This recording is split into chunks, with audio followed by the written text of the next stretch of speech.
waxay u toobaran yihiin wanaag qalbiyadooduna waxay jecel yihiin khayrka waxaanay la mid yihiin dahabka bulshada dhexdeedana waxay ku leeyihiin saameyn weyn oo ballaaran oon oran karo taariikh waarta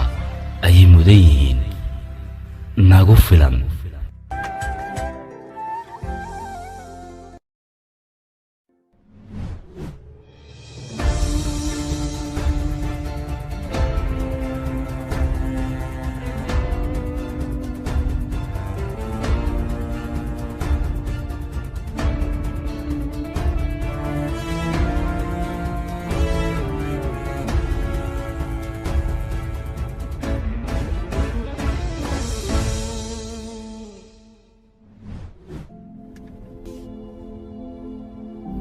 martideeda maanta waxaan ku qaabilaynaa gaari dhexdii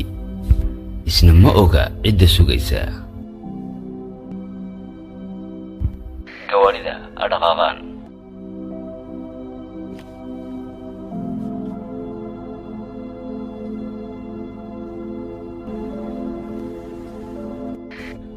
ay dhalinyaro wadada xidha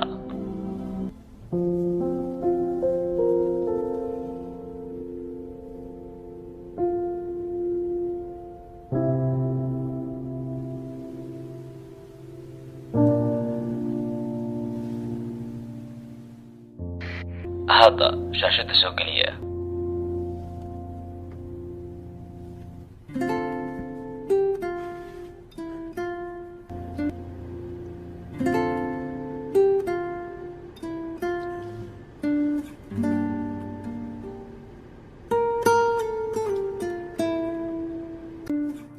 هاي قاعد يقول صورة قاجية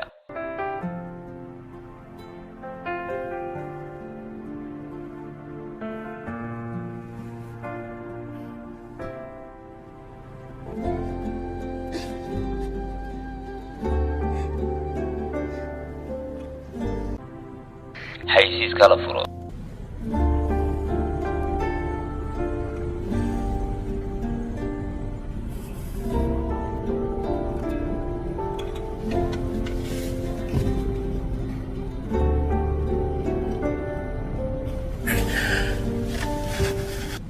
ayo dhalinyaro daaqad hadda lahda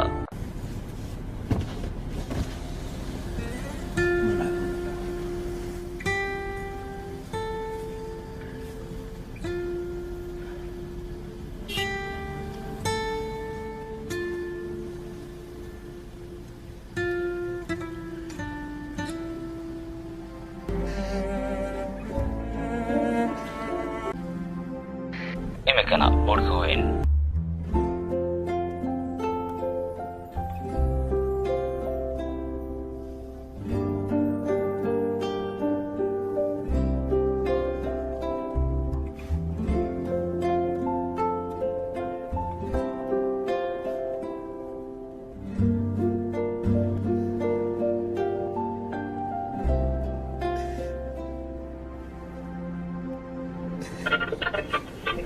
هاي راديو قال شيء السلام عليكم ما أنت واحد دي هنا أرين كديسة وحين لا جوجا أو إنه مقلية جيسي جيجا كاسو كسي جيدا وضدا ونصودا حافظة ديار المحرك مدن خليل أنبا أباها أقومها سداس أي أويران kuwa isku magaalada yihiin waanu istaahila naanestaas aabaha ruuxiga caawiyena agoomo badan kafaala qaatayna soona barbaariyay maadi iyo macnaawiba khaliil waa walaalkayga weyn aniga ilaa inta nolosheedo dhanba xaalkiisa waan ogaa insha Allah waxaan u haystaa anigu aabaha injineerada reer Bahrain anigu gudihiisana ogahay wax ka wanaagsan ma jiraan qof ka wanaagsan ma jiro isagu waa qof naxariis iyo daryeel badan waana aabo si kastoo loo sifeeyana aabo ku sifaysan maamulo kaliyaata iimaha aniga waxa uu ahaa mid inaga mid oo naxariis badan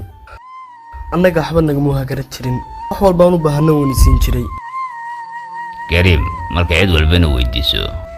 amba isaga wax la weydiiyo kuma dhaho dadka waayo wanaagu lacagtiisa kaliya maaha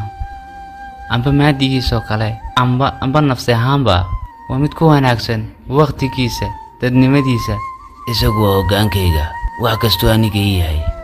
aduu 10 sano ka hor anagoo guriga wada joognaa gaar ahaan markuu dhintay aabe kaale waxbaan samaynaynaa buu yidhi yani wax reer Bahrain ka farxiya matalan dadka baahan oo kale kadib halkaas uu ku keenay fikradan markii uu horeysay uu hawshan samafalka bilaabay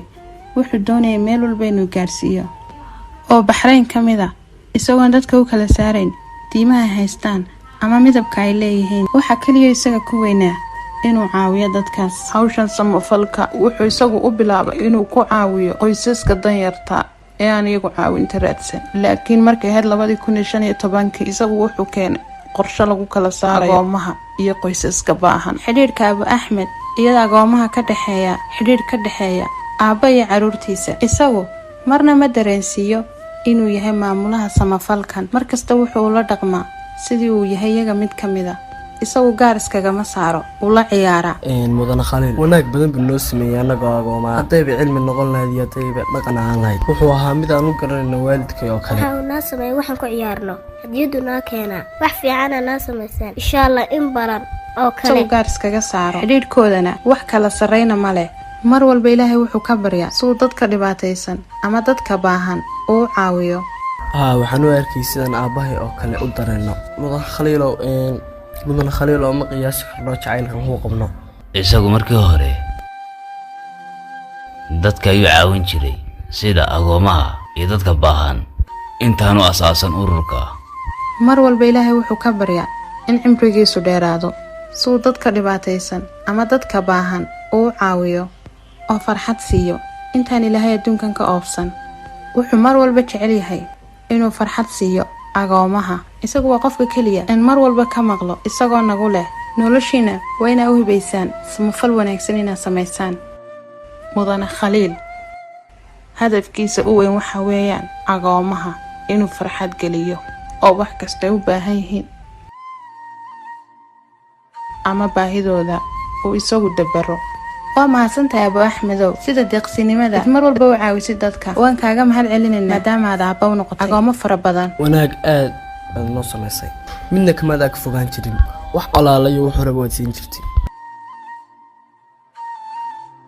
walana Khaliil anagu ku jecelnahay halku wana caabisa agoomaha waa caabisa inna guuleysano ayaa jeceshay mar kasta waan ku jecelahay